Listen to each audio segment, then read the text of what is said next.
সীতাকুণ্ডে দখলকৃত অবৈধ স্থাপনা উচ্ছেদ করলেন প্রশাসন।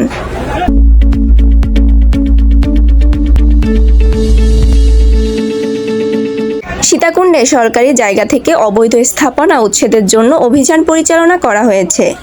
প্রশাসন কর্তৃক পরিচালিত এই অভিযানে দোকানসহ বেশ কিছু অবৈধ স্থাপনা উচ্ছেদ করা হয়েছে এবং প্রায় 24 শতক সরকারি জায়গা উদ্ধার করা হয়েছে। প্রশাসনের একটি সূত্রে জানায়, সীতাকুণ্ডের কুমিরা মৌজায় 1015 দাগের কিছু অবৈধ স্থাপনা সরিয়ে নেওয়া হয়েছে। উচ্ছেদ অভিযানে নেতৃত্ব দেন উপজেলার সহকারী কমিশনার ভূমি ও নির্বাহী ম্যাজিস্ট্রেট মোহাম্মদ আব্দুল্লাহ আল মামুন। পরিচালনা হয়েছে। আমি সাংবাদিক কমিশনার ভূমি এবং নির্বাহী ম্যাজিস্ট্রেট হিসেবে এখানে আইন শৃঙ্খলা দায়িত্বে ছিলাম। উচ্ছেদ কার্যক্রম প্রায় শেষের দিকে, আইন শৃঙ্খলা পরিস্থিতি সব ঠিক ছিল। সব কিছুই আশা করি এই বাকি অংশ সুন্দর হয়েছে। উচ্ছেদ করা স্থানগুলোতে লাল পতাকা ও সতর্কীকরণ নোটিশ টানানো হয়েছে। উচ্ছেদ হওয়া স্থাপনা এবং অন্যান্য দোকান ও স্থাপনা ছিল। এই অভিযানে প্রায় 24 শতক সরকারি জায়গা উদ্ধার করা হয়।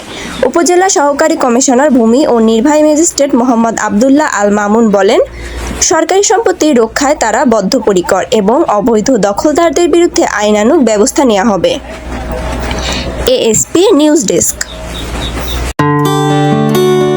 এএসপি নিউজের সাথে থাকার জন্য ধন্যবাদ। সাবস্ক্রাইব করে সাথে থাকুন।